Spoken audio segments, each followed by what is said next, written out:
réew xam ngeen li ñu fi waxtaane mooy nan la ñuy def ba mën a sécuriser maanaam aar bu baax investissement wu émigré yi waaye suñu sukkandikoo si débat bi daanaka li ñu waroon wax sax mooy nan la ñu war a def ba favoriser maanaam gën a yombal investissement sénégalais de l'extérieur ndaxte laataa ngay sécuriser day fekk mu nekk fi ba pare te fi mu ne nii daanaka li ñu gis mooy gars yi investir ñu daanaka niñ ko war a defee dëggantaan wala suñ ko def si difficilement liñ koy def ndaxte nag cadre bi si boppam moo fi taxawul te ñu jël mbokk salaamaaleykum.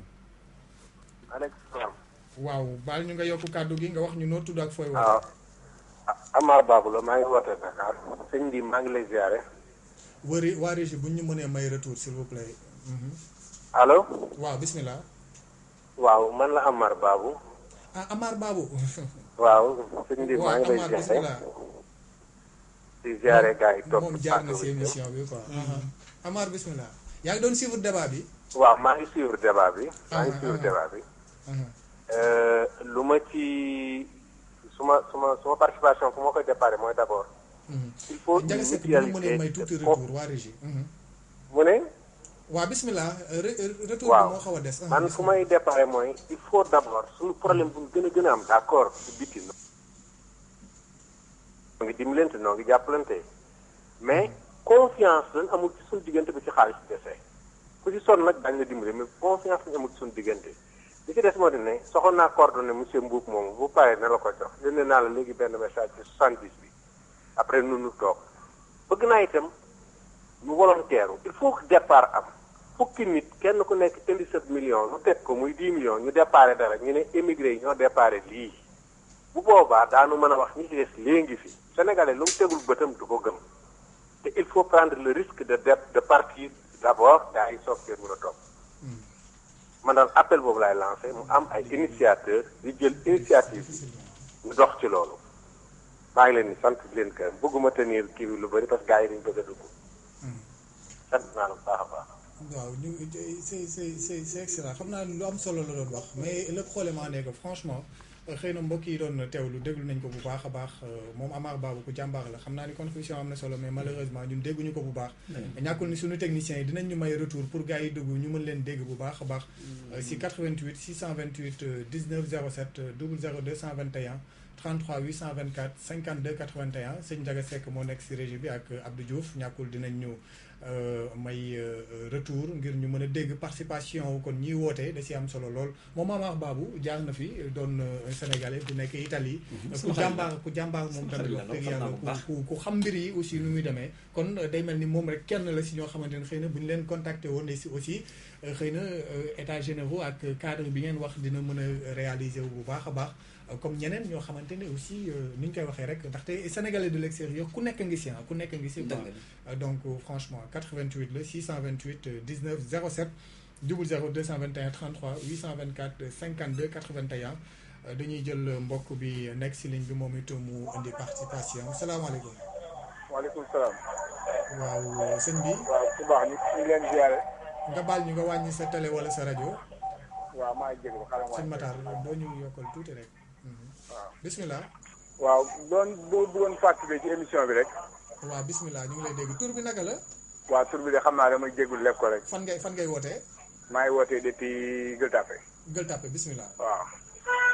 maanaam boo gisee ñu bëggoon participer ci émission bi. maanaam sang bi li mu wax dafa am solo. parce que. maanaam lu leen nit jàppalee rek. waaw. def na. parce que le problème mooy boo xoolee comme sang bi li mu wax ci Italie boo xoolee Italie ci boppam ñoom seen dëkk ni mu développé nii avant dañ demoon aux États-Unis di fa immigré ba loolu moo développé tey moo développé seen dëkk ba mu toll fii mu toll tey ba ñun ay africains yu bëri jóge fii dem di fa immigré yi donc kon Sénégal yi fa nekk fa am fa expérience kenn xamul nu ñu toll parce que kooku nekk Italie xam na li may wax boo demee ci benn région bu mel ne Toscane am na fa benn zone industrielle boo xam ne ay cuir la ñuy liggéey te pourtant cuir yi ñuy liggéey foofu Afrique si lañ koy importer di ko yóbbu foofu di ko fa liggéey donc ña fa nekk def fa des années ñàkkul ne am na sax expérience kon association yi fa nekk ku leen jàppale woon ci cas yu mel noonu dañuy ñëw investir ko fii dañuy génn ci cas yu mel noonu nga dugg ci yenn zone industrielle yoo xam ne lañ fay liggéey tey ji bu génnee ci biti yow da nga naan non nasaraat ñoo yéeme alors que ci biir ay nit ñi ñuy fukk ñoo koy liggéey ak seen expérience mais mënuñu am ku leen jàppale ba ñu développé seen expérience bi nga xam moom lañ bëgg kon lu ñuy jàppale immigré rek dafa def li ñu nag boo waxee que ni jàppale immigré dañuy yaakaar ne ci zone ñan ñoo leen war a commerce bi la wala ci yeneen est-ce que yaa ngi léegi dégg bu baax a baax ñu ngi lay dégg bu baax a baax ñu ngi lay voilà kon lu ñu leen jàppale rek lu ñu leen mën ci jàppale rek des na te tamit bokk na ci tamit dimbal leen tamit ñu am ndey parce que am na yoo xam ne boo amul ndey da nga ciy topp si dossier da ngay daw ba sonn mais finalement zéro lay doon da ngay indi sa projet ñu xam sa expérience xam projet bi nga xam ne moom nga préparé ba pare boo fa amul ndey keneen da koy jël exploité ko après doo ci mën dara mooy comme li nga wax léegi waaw maa ngi jéglu bu baax a baax na ci kàddu yi. jaajëf am na solo moom mi doon wootee Gueule Tapée li mu wax rek dafa leen di rejoindre bu baax a baax. faaw nga am ndey ndaxte aussi joxe na exemple Italie bi nga xamante ne daanaka immigration moom moo ko développé dañoo génn ñoom dem am expérience ñëw sotti ko seen biir réew ba tey jii mais sénégalais yi. am na dañuy dem waaw allez-y. dëgg la dugg ma la Aliou. gis nga ñun région bi ñu nekkee muy région Veneto. dafay région boo xam ne nii tubaab yi dañuy léeg-léeg dañuy waxtaan ak ñoom ñu yéen gis ngeen ni ngeen def ñun moom lañ defoon ca 25% yi ñu dellu si. 25% ñoo dellu si. xam nga Italie population bi 59 millions lañu. mais ñi nga xam ne italien d'origine lañu ci monde bi 60 millions lañu. dégg nga doomu Sénégal yi nekk foofu gis nañ ne maanaam man 25 ans yi gis naa foofu ni mu développé. et yenn marques yi. ñu jël kii dañuy ñëwaat incha allah salaamaaleykum. baal ñu nga wàññi sa rajo wala sa télé salaamaaleykum dagg na ku dugg mu wàññi rajo wala téléem sinon jokkoo bi du yomb dara. waaw man damay waxtaan ak toujours xam nga bu ñuy def ay ndaje dañuy faral di def ay ndaje en tant que association yi dañuy daje ak waa dëkk bi. di waxtaan ak ñoom parce que dañuy boole itam ci seen biir. parce que déjà ñun am nañ ministre yoo xam ne. am na ku dugg salaamaaleykum. salaamaaleykum. waaleykum salaam sëñ bi. waaw man doo bëggoon dugg ci émission bi. waaw bismillah noo tudd ak fooy wootee. nan nga tudd ak fooy wootee s'il vous plaît. man maa ngi tudd Makumba Dieng. Mouhamed Dem. waaw ñu ma xam ci kàpp. Makumba Dieng. Makumba Dieng fooy wootee. Italie. maa ngi wootee Italie. waaw bismillah Makumba. waaw man dama bokk ci projet boobu nga xamante ni Sëñ Moodu moom la ñëw di wax tey. xam nga dafa am loo xamante ni monsieur Mboub daf ko posé te loolu dafa fondamental. loolu boo xoolee histoire immigration yëpp ñu nekk Afrique wala ñu nekk États-Unis wala ñu nekk Europe tey immigré yëpp seen problème fondamental mooy ñu wóorante seen biir ñun au niveau de l'acte ñun au moins waaw une partie réglé nañu problème boobu parce que boo seetloo plus de 100 personnes ñoo regroupé wu pour parler d'économie yaa ngi dégg. ñu ngi lay dégg. waaw keroog bi nga xamante ni ñu ngi def assemblée générale constitutive yi usine bi benn doomu sëriñ Fallou.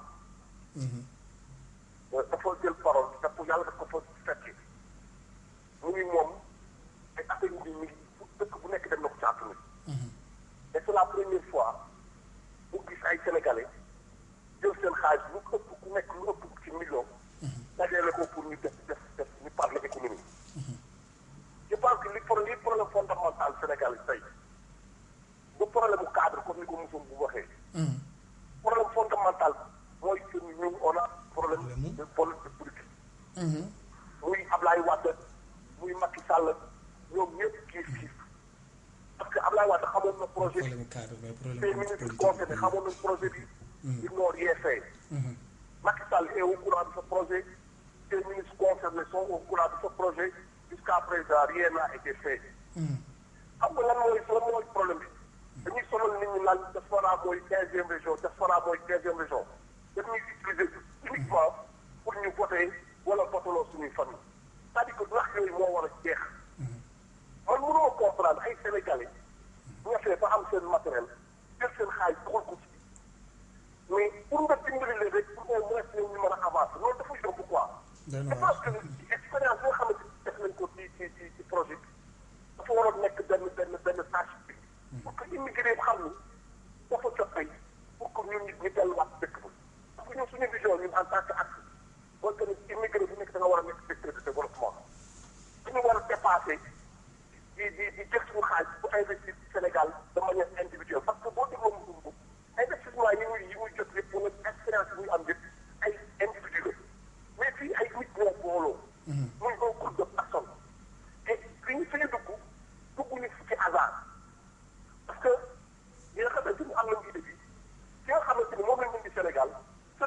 ingénieur en agroéconomie muy à la tonne de moom rek c'est quelqu'un qui connaît extrêmement le milieu parce que bi mu nekkee Italie loolu doon liggéey bi mu nekkee Sénégal aussi loolu doon liggéey mi ngi ci agroalimentaire donc bëgguñu ci loo xamante ni dañu làmbatu li ñu bëgg dañ koo xam mais problème bi mooy suñu autorité yi vraiment loolu mooy suñu cat quoi man personnellement fépp foo xamante ni ci autorité Sénégal yi ñëw na ci porte naa voix bi ci ñoom ñu dégg ko ñu wax ko mais malheureusement man xaw ma lan mooy man daal vraiment. doy na volonté manque de volonté wax dëgg lan moo ñu bloqué man mënu ma comprendre quoi.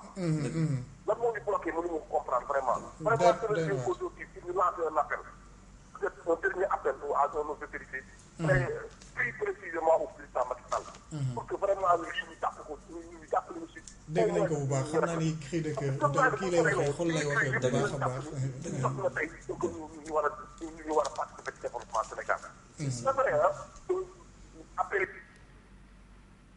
jaajëfal ko baax moo Kumba Dieng di woote Italie xam nga pour résumer li mu doon expliqué. mooy comprendre cadre bi ñuy wax.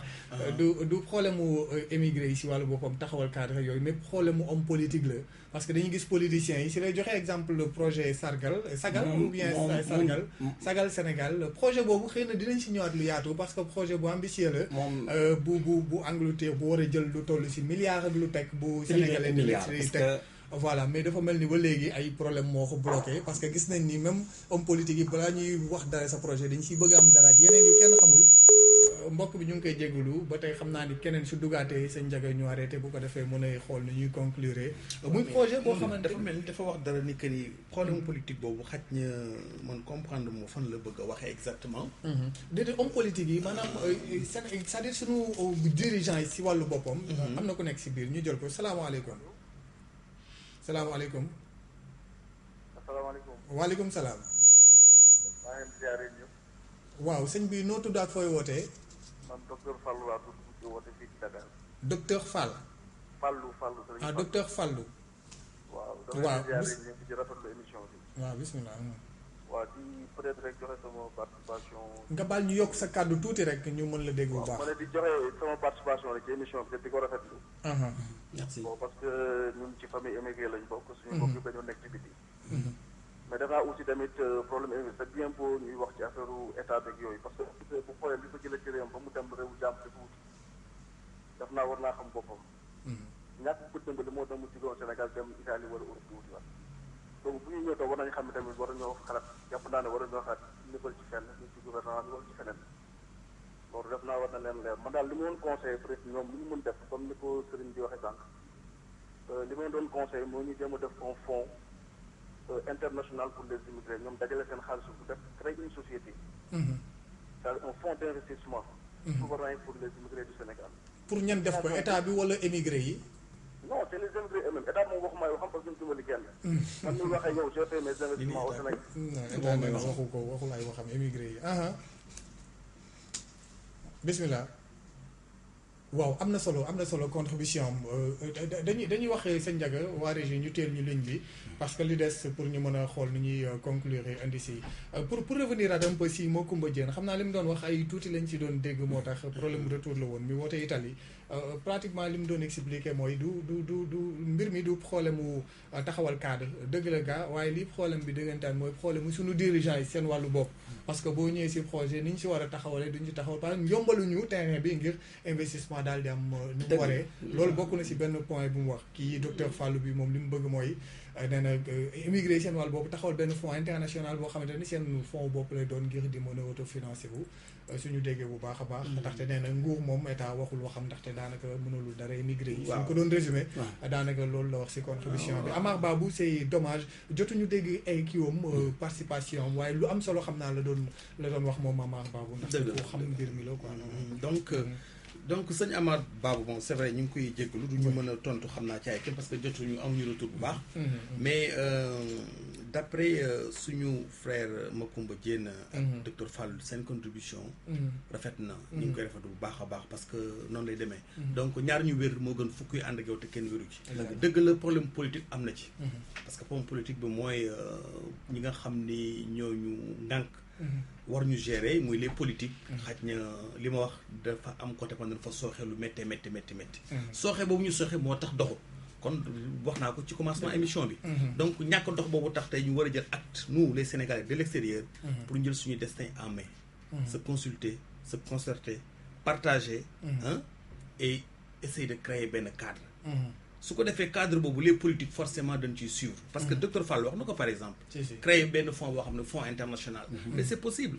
parce que écoute su ñu demee ba les politiques gis ne que ni ñun war nañ mën a 15e région mais c'est pas de l'ordinaire. sëñ bi kon donc léegi dafa des ñun ñu gëm suñu bopp te xam ne suñu problème. ñoom partenaires publics yi duñu ko régler muy ministère mënuñu ko. am na luñ ci mën am na fu seen doole toll. am na seen mën-mën fu mu war a yem fa la mën a yem. la ca des ñun la. ñun ñi nga xam ne fa tubaab fa kàll la parmi nous am ñu jàng ba am seen ay PhD. tey soo leen jëlee mën nañ diriger le Sénégal ñi ngi ci diaspora bi. ñii seen métier bënn ci lu nekk ñeneen ak ñeneen ak ñeneen mais nañ waxtaan ak ñooñu ñëpp. nañ waxtaan ak ñooñu ñëpp partager échanger. su ko defee idée yi docteur Fallou wax léegi dafay daal di juddu. exactement su ko defee cadre boobu forcément dafay am. parce que cadre boobu certes du yomb xaj na politique yi du leen gënal mais lu ci gisit gëm-gëm ak xeex la. alors parce que saa waay ñii seen problème bi ñu ñëwee soumettre ma ko. exactement alors dama leen may yéen ana ban combat ngeen ci jël.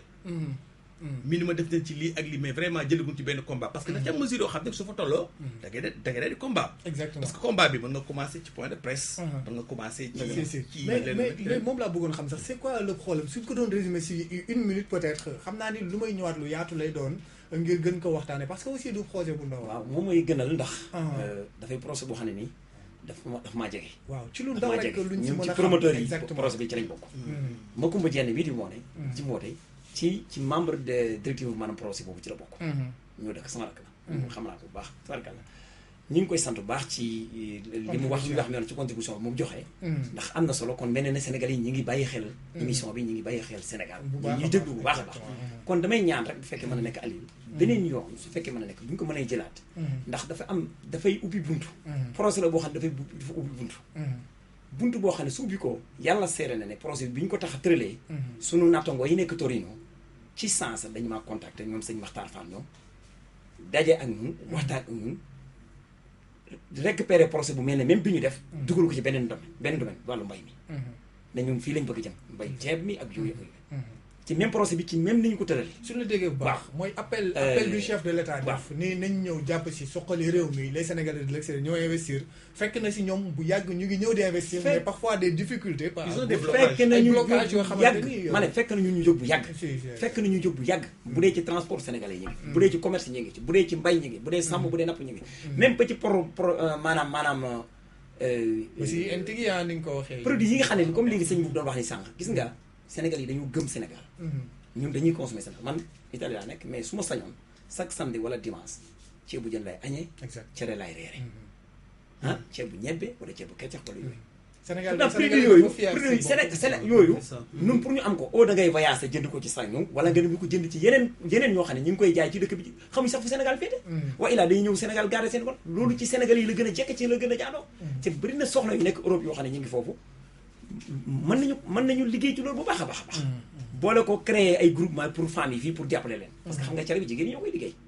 bu dee araw bi jigéen ñi ñoo koy defar bu dee sànqal bi jigéen ñi ñoo koy defar foofu am na marché mais marché bi Sénégal yi séeré wuñ ko ñun marché bi dëgg pour mu amal njariñ Sénégal yi ñoo koy séeréel seen bopp loolu nag ci tënk ci gàttal mooy ñun suñ projet sa moom suñ projet bii moom wax dëgg yàlla débat la wax ne moom bu ñu sañoon buñ ci dee waxtaan de Sénégal presse bépp ay teewuñu wax ci parce que buñ ko waxee Sénégal yëpp ci man bu ma sañoon xam nañ ni daal benn projet agroalimentaire la bu nekk fii ci Petit Mbao exactement mais 75% ci projet bi réalisé na jël na plus d'1 milliard boo xamante ne plus de 1 milliard 300 millions présent dafa am blocage bu mag bu ci nekk côté administration bi la blocage kooku nag dinañ si ñëwaat lu yaatu gën ko génnee parce que aussi njëriñu ñëpp lay doon bu projet boobu sottee te day fekk sax li njiitu réew bi doon wax ñëw leen ngeen jàpp si soxali Sénégal te yaakaar naa ni bu ñu wax investissement dëgg la nit ki doo ko xeebal 100 000 francs wala 1000 francs bu ma investir waaye ki jël nag koppar gu toll noonu nangami milliards dugal ko si projet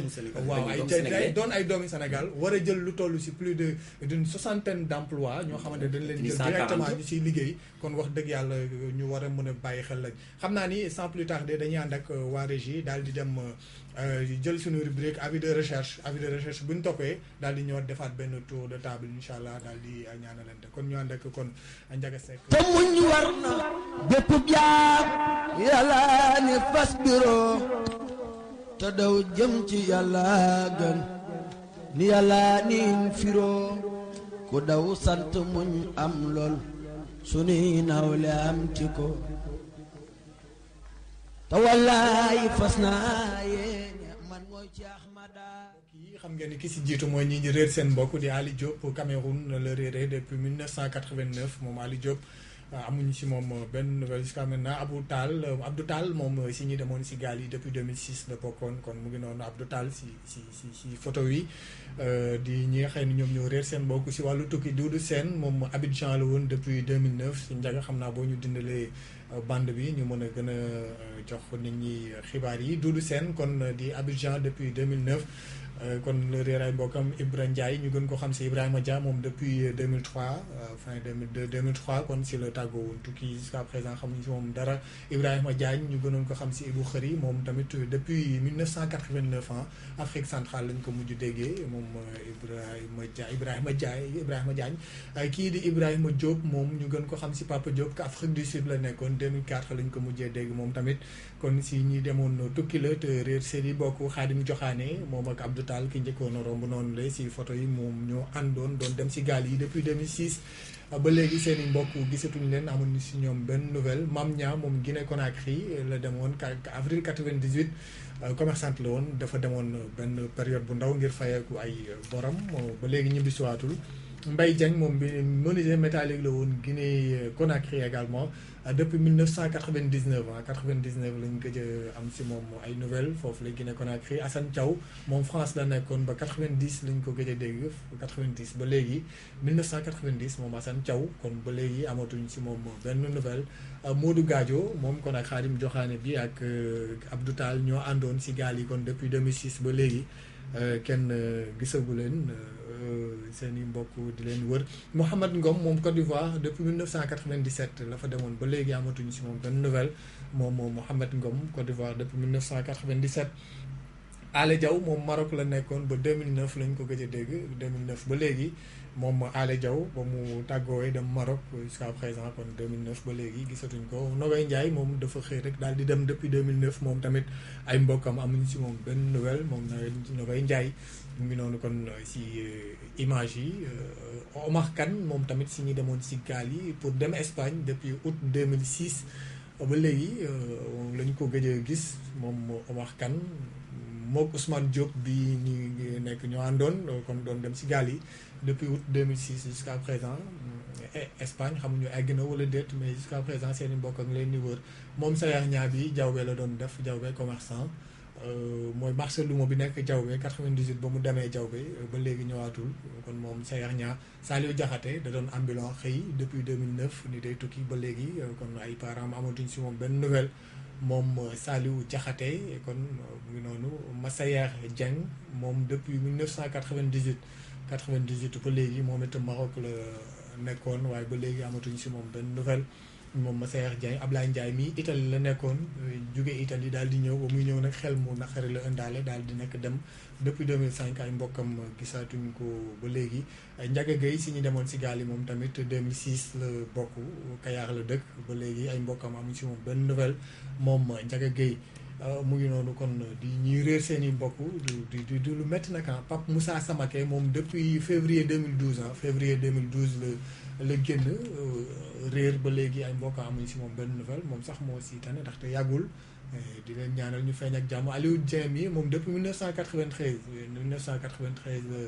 la génn ni day tukki waajuram daal 96 la ko mujjee dégg Louga dem na ba foofu di ko seet mais finalement mujj ko gis également Kañi Diawara ñu gën ko xam si Kamou Fall moom depuis 2000 l'an 2000 France aussi la nekkoon mais ba léegi amatuñ si moom benn nouvelle moom Kañi Diawara ñu gën ko xam si Kamou Fall ñu ngi noonu si image yi mbokk bu leen xàmmee rek mun na def signe xëy na dina dimbali bu baax a baax seeni mbokk di ñi nga xam ne ñoo réer seen mbokk Mamadou Mbengue ñu gën ko xam si Abdou Fall moom tamit Espagne la nekkoon ba 1991 lañ ko gëj a dégg ba mu tukkee Espagne daanaka benn ñaari yoon lañ ko déggaatuñ ko ba léegi Espagne depuis 1991 moom Mamadou Mbengue ñu gën ko xam si Abdou Fall kon bokk si ñu réer seen i bokk si seen rubrique avis de recherche Alioune Fédior moom Alioune Fédior bi Mauritanie kon lañ ko mujjee dégg 2006 bi parce que si ñu doon dem si gaal yi la mais bañ ko dëppee dafa wàcc Mauritanie waaye ba léegi nag kon ay mbokkam amuñu si moom benn nouvelle ba muy dogee Mauritanie déggoon nañ ko Cheikh Bousso